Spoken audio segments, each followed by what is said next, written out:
So there we are. There's the booster. Of course, the glue dried, and this is how it fits. I'm wrong. It's not exactly in the center. It's off to one side, and there's a reason for that. And that's where the motor goes in this. And of course, and so the shuttle fits on like that. And the engine clears it, and you can see the whole arrangement there.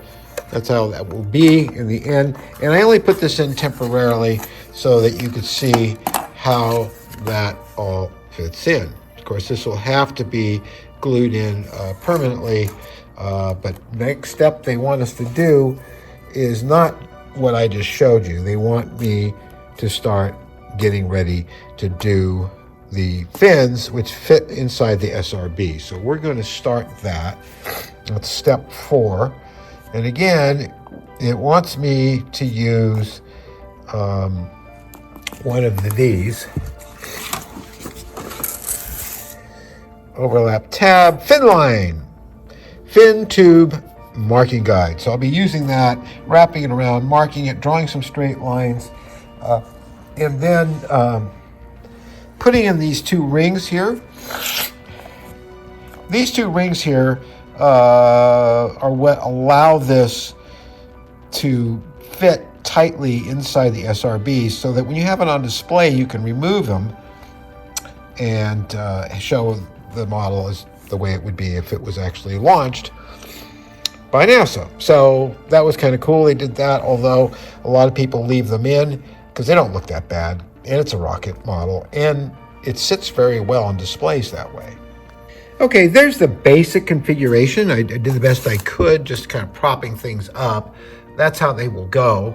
And there's, you can see the SRBs, and obviously this one has to go up a little higher, so they're even. And what these are here, they go up inside of here, up pretty far, and they have 2 fins on them, and this is what keeps the rocket stable in flight because it needs the fins to keep it going straight. So what we're going to be doing is taking this and wrapping it around this, and this is what tells us where our fins go by making the lines and attaching them and making more marks, which I can see here I need to go, oh, that's engine tube. So I need to go, they're not really telling me, connect marks with straight lines. Okay, that's great. They're not telling me exactly where this goes. Cut out the fin tube marking guide for the pattern sheet. Wrap it around the fin tube part 1 at one end and mark the tube at each arrow point. Okay, so if I put it up at one end, I guess they mean put it flush to the end. You see, it can be a little confusing.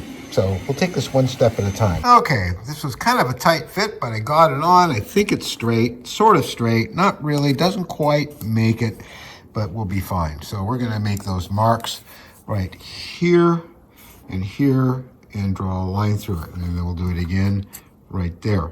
And that'll tell us where our fins go. And they're flush to the bottom. So these are the parts. I've marked both of these for our fins. And these are the rings that help it fit snugly inside. These are 2 caps that go on the ends of these tubes here, at the end where the fins will be. And these 2 caps were cut out of here. Nice thing is, this is shot in 4K, output at 2K, so it's nice and clear, and you can freeze frame this stuff if you're building one of these old kits. Now, this is not laser cut, obviously. They didn't have it back then. You have to hand cut these out.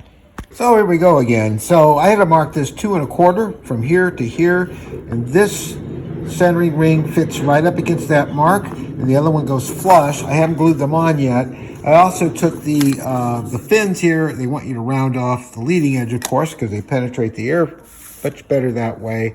And I'm going to glue these caps here onto the end here. Okay, and then finally we'll glue the fins on. Okay, one thing nice about parchment paper is it's got these right angles, little squares, so that you can actually get these things at 90 degrees to each other, which is what they're supposed to be. See, right there?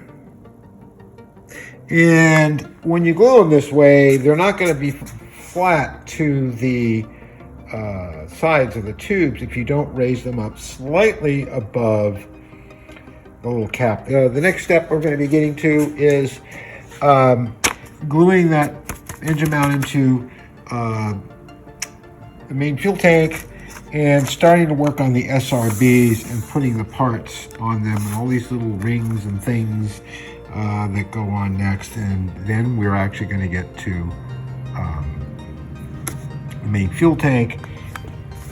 A lot of little parts go on, lots of little parts.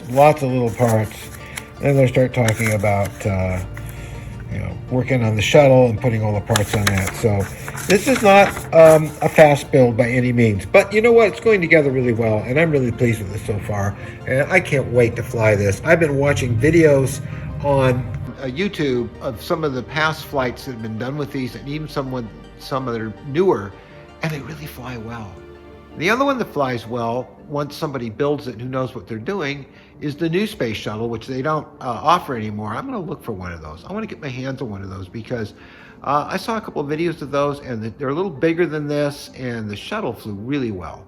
And it's just something about a payloader that has a glider on it and comes back down after the boost. That's just so much fun.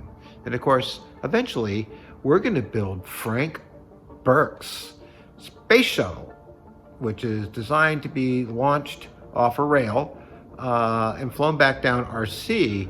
But I was thinking, what if I built a large booster and stuck it on the back of that, launched that up, and then when it comes off the main booster, I fly it back down that way. That might be something to think about.